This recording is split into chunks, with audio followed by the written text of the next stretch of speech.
Peace and love, everyone. You know who it is.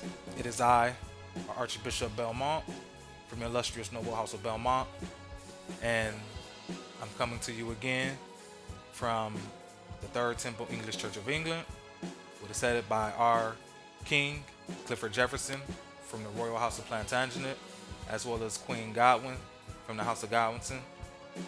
Um, it's we give honors to our Creator as well to our ancestors who have left this blueprint for us to be able to pick up, utilize our senses, to be able to reconstruct what has always been here, and that is the visible church. And what was missing was her people.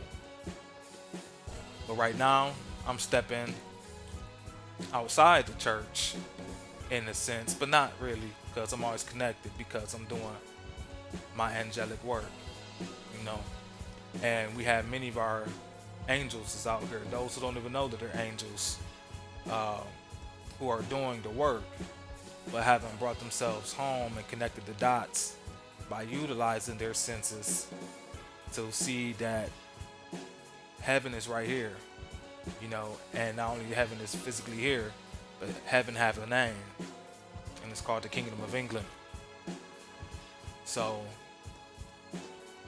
this video today, this lesson, is going to be about one of those angels who you know in history, and it's great for me to be able to talk about her right now, especially during this fiasco um, with the so-called war that's going on between the so-called sexes, especially within the so-called African American or Black community. But I don't like to utilize those terms because they're disenfranchised Berbers, and to make a long story short, they're Anglo-Saxon Berbers who lost their way, um, and we've been all mixed up with those who look just like us but aren't us, who's also keeping this mockery and charade going along.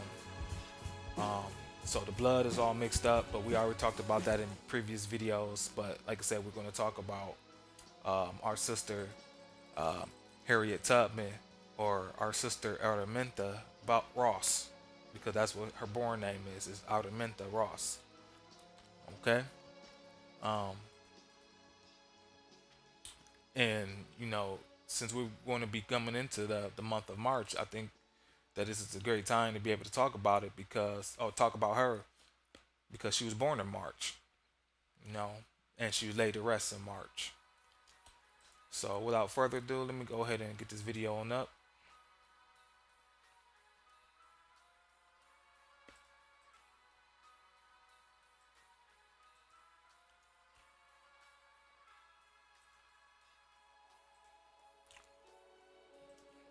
Okay. So even though you see that they have her name is Harriet Tubman, and once again we back at our favorite source, which is Wikipedia. So for those of you who want to know the source that we use Wikipedia, uh, but we also too reference where Wikipedia is getting their sources from. So therefore, uh, there shouldn't be any type of issues when it come down to if anything look ambiguous to you or doesn't make sense, and you want to know where we're citing or where we're getting our citation from this information. So I like to be right and exact as well, and be able to show where I get my work from or what's bringing me these pieces for me to be able to summarize my thoughts to you. Especially us being messengers, we have to be able to make sense of this, so therefore you can follow along by connecting the dots. All right, so let's go ahead and get started. So Harriet Tubman, born Araminta Ross, was an American abolitionist and social activist born into chattel slavery.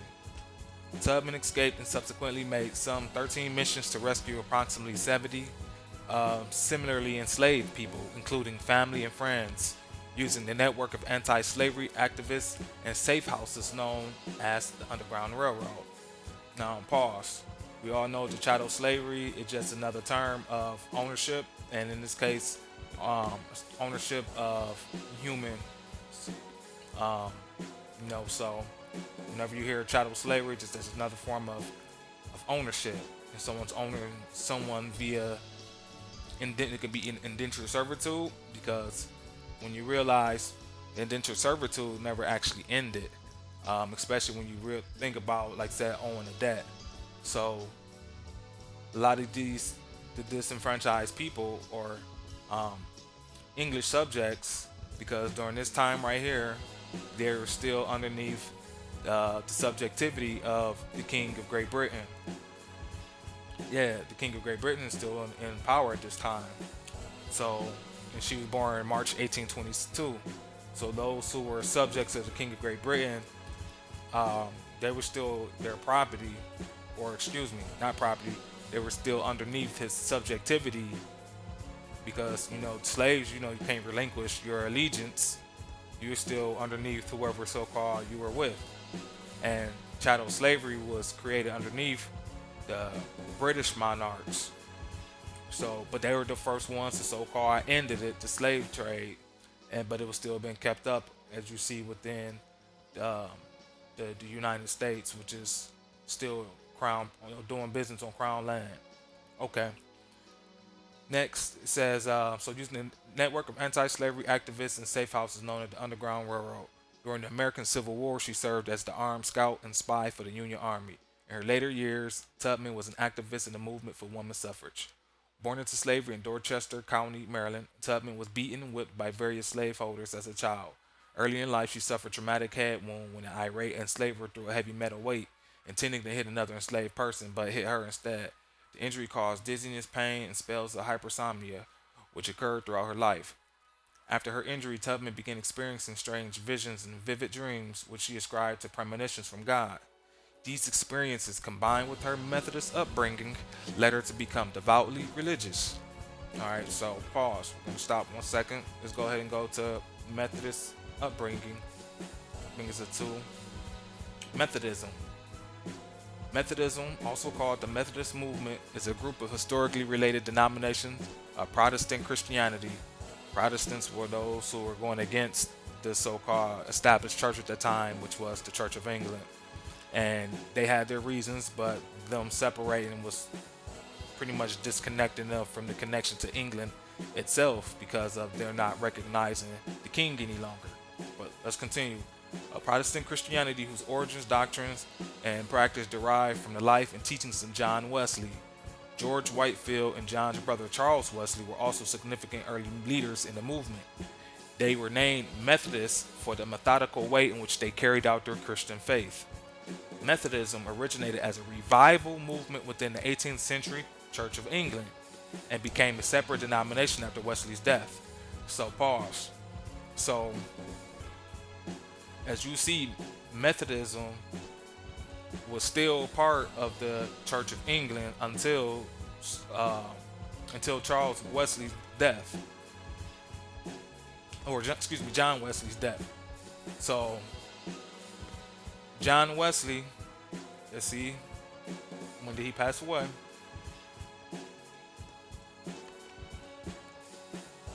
Let's see what shows on here. Okay, so it said John Wesley passed away in 1791. Now she's learning her practices about Methodism. Let's go back to Harriet Tubman. Her Methodist upbringing. So we can say, especially if she's born in 1822, let's just say she started going to church about when she was 6. This would be just to be, for the sake of arguments. So that'd be like 1828 at this time. So from 1828 all the way up until when she had this incident take place. They're not telling us what year, when she had her accident. But we're just going to go ahead and just go for the sake of argument. Let's say it says 1849, that's when she escaped to Philadelphia. So we're going to say up to 1848. So from 1828 to 1848, she was brought up in Methodism. Methodism was an off branch, or excuse me, a revival um, within the Church of England that was started by John Wesley, who passed away in 1791. And they said once Wesley passed away, then it broke away from being connected to the Church of England. Now, why that is, hopefully we're going to go ahead and find out if we have enough time. Otherwise, we're going to make it another video. But it said that that's what her upbringing was, regardless, based off of her, her religious faith. And they said she became devoutly religious after that experience because she was having these premonitions that she thought was from God. So in 1849, Tubman escaped to Philadelphia only to return to Maryland to rescue her family soon after. Slowly, one group at a time, she brought relatives with her out of the state and eventually guided dozens of other enslaved people to freedom, traveling by night in extreme secrecy. Tubman, or Moses as she was called, never lost a passenger. After the Fugitive Slave Act of 1815 was passed, she helped guide escapees farther north into British North America. Alright, pause, and that's where we're going to stop at for that because you're going to read the rest of it. The point is, she was helping escapees to get to the British North America. Now, the reason why that was important was because there was no slavery after this point in time on English soil, especially up in Canada. There was no slavery. So they wanted to go, or she wanted to bring them further north. Now we got to remember what her surname is. Her surname is Ross. And yes, I know many people gonna say she probably got her name, or her family got her name from the slave owner. That ain't how that worked. Slave owners weren't just giving away their so-called surnames to no slave. These surnames were actually inheritance. There's our inherited name, and like I told you, not everyone who came over here on the so-called boat came over here under slavery. A lot of those ships were actually just, ships that was bringing indentured servants over here, and those indentured servants, had to pay a debt, and their debt most of the time was for the payment of their passage to get over here to the so-called colonies, and they probably had a debt that they had to pay to somebody back at home, but it was still all connected here. And then you did have, because you got to remember, the previous colonies did have slavery here, so folks who they were putting into bondage were actually just those, either the indentured slaves, the so-called Berbers that was over here as well. Because remember, we all are Berbers. Even Anglo-Saxon or English people were still Berbers. But we're just gonna say the so-called our disenfranchised Berber brethren and sisters who were over here, who are remnants of of the cataclysm, which we can call the so-called Great Deluge, which was the flood, the Noah flood. Because these situations, they did happen, they did take place. There's enough cultures throughout the world that have verified that the flood did happen. But to wrap it up, us as Anglo-Saxon Berbers, we used to be here. And if you go according to the Bible stories, these would be so-called the Canaanites, the descendants of the Canaanites, whatever. But it's all tied back to the so-called Bible's, original promise of Noah's inheritance, and his inheritance being passed down to his sons Shem, Japheth, and Ham. All right, and if you understand those stories, or the Bible stories, which you should know because that's important for the church as well, then you can see the correlation that's taking place, especially Harriet Tubman being known as Moses, and Moses was the one who freed who freed the Israelites from the Pharaoh of Egypt.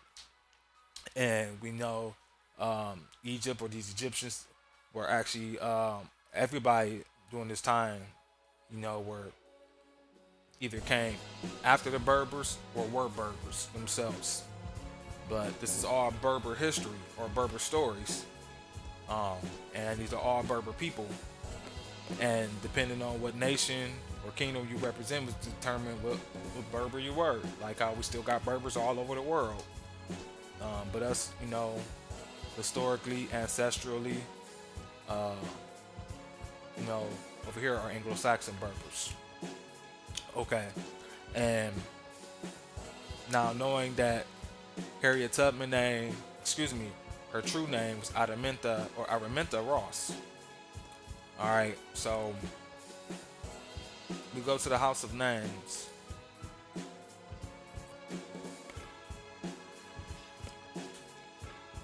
Just look up the Ross surname. Now, I'm going to look it up underneath Scotland and England. And it said the name Ross.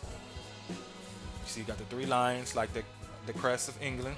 It says the name Ross is rooted in the ancient Norman culture that arrived in England after the Norman conquest of England in 1066.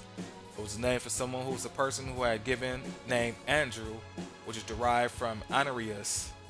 The name may also be nickname derived from the Old English word "rose," which means red or red hair. Now, being copper-colored people, that's where that term would come from, because red is another color or another name you can represent for copper.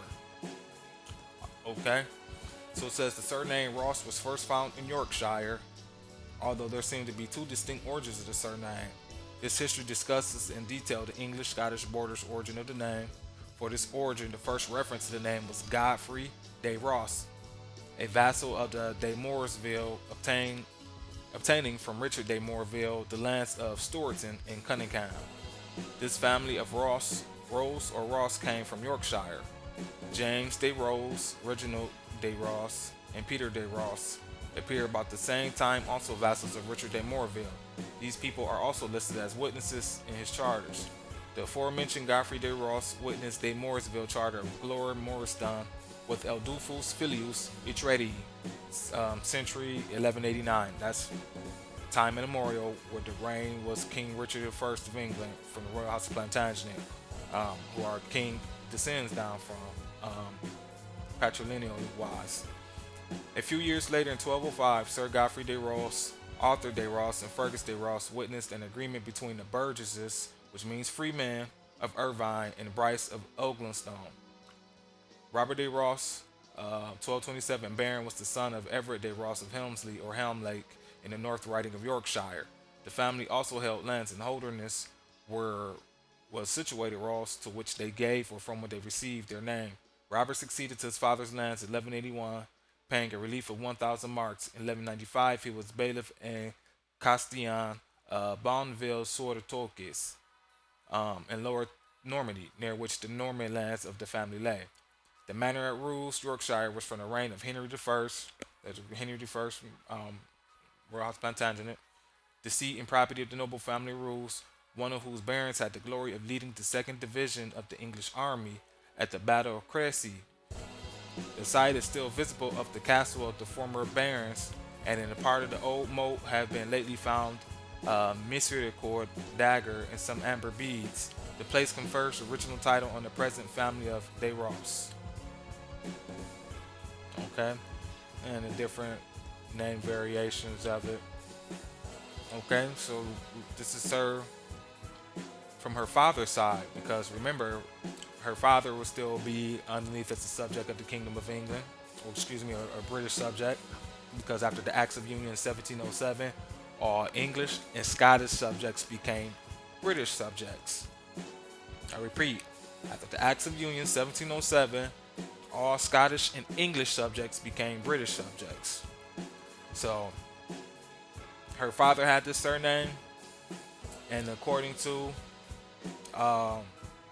Chief Judge Gaston, in his opinion, or excuse me, not his opinion, but his words from the Dred Scott case, he stated that no matter the complexion during the time of during the time of when this territory or America was underneath Great Britain, all of those, no matter what your complexion was, you were subjects of Great Britain. So that means her father, because her father was around during the time before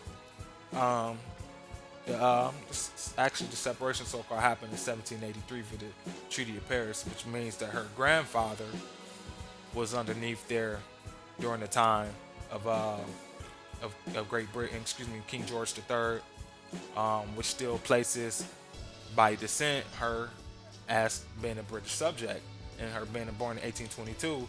And then according um, to the statutes or the law, the so-called expatriation from United States, excuse me, for you to expatriate from you to been a subject from the crown, technically you really can't.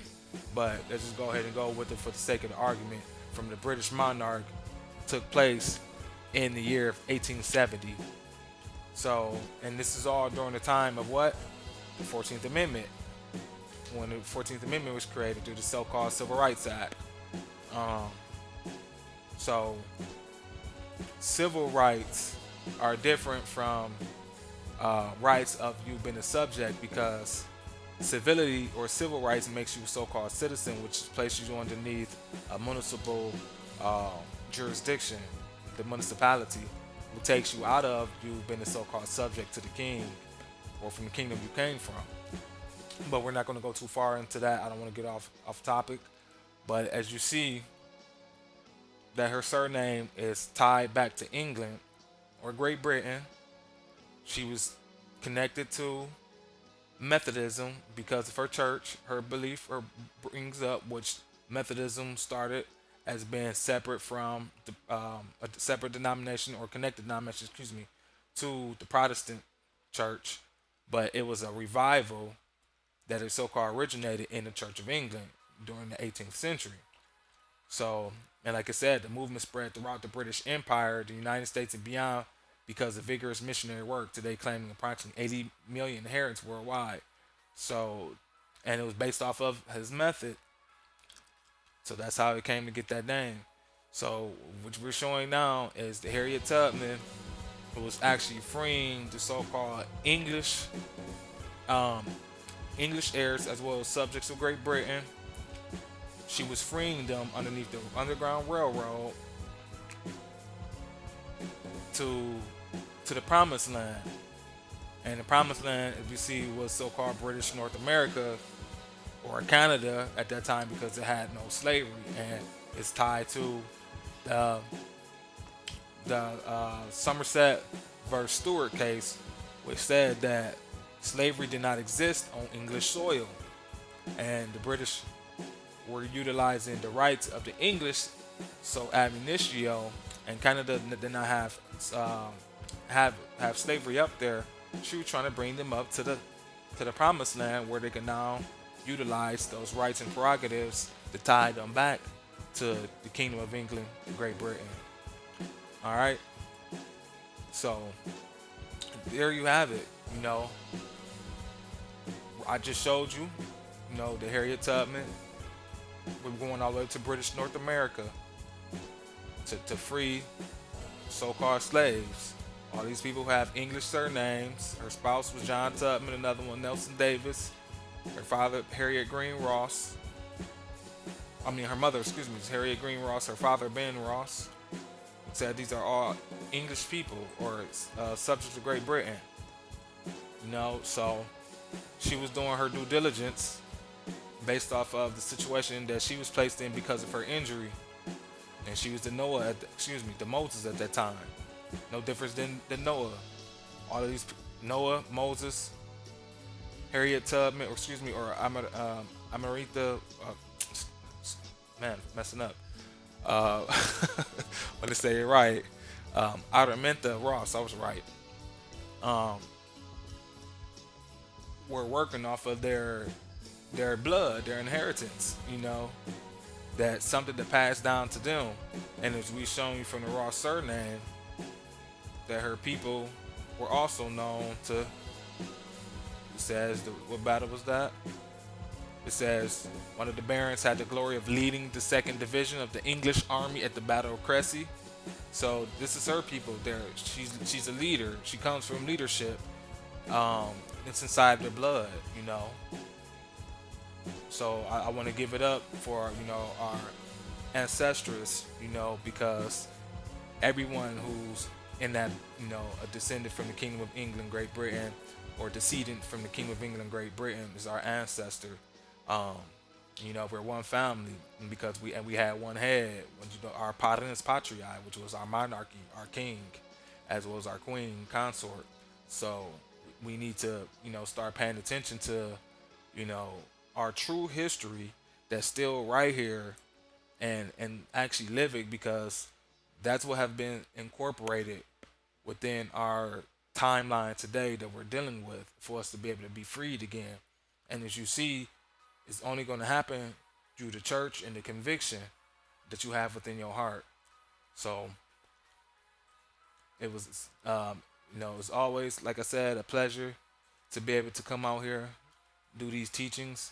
I'm gonna try to keep them quick, swift, concise, and straight to the point, because and direct, because we don't have too much time.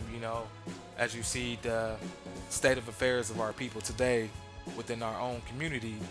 These are the descendants of the Kingdom of England, as we say, the lost heirs, the lost English, the lost angels, and they're they're following the script of even with the biblical script, what it said, the last days, in the last days they become lovers of themselves, and there will be no love, no true affection, all of that. And what's going to have to happen, what's going to have to be an exodus again. So as you see, it's time for us to have to greatly have to move again, because we cannot be amongst this lawlessness. It's just this is absurd to try to exist in in territories that's not conducive for our longevity.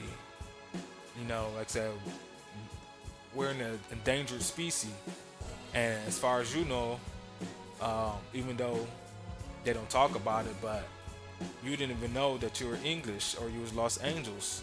So that lets you know that this consciousness that's dormant in many of you is what's going to be able to save you, because then you can actually tie yourself back to our true foundation. But that's not going to be done if you still have hate in your heart and you hate the information because of the economic situations that you're in right now, the socio-economic situation that you're in right now. But like the scriptures told you, seek ye first the kingdom of God, and all these things will be added upon you. But the conviction must be in your heart. You must be lighthearted. You must be become a child again. Be born again. And be born again means you got to forget or let go a lot of the stuff that you had come to have as your current state now, to be able to take in what is actually yours with a clean slate. You can't bring that baggage and then think you're going to be able to get something new, especially knowing that you haven't really properly cleaned yourself up.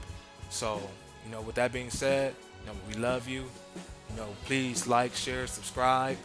Make sure you click the notification bell so that way you can be alarmed and let notice, so that way you can go ahead and catch the lives that I'm going to eventually start doing as well as me uploading the video. So with that being said, peace.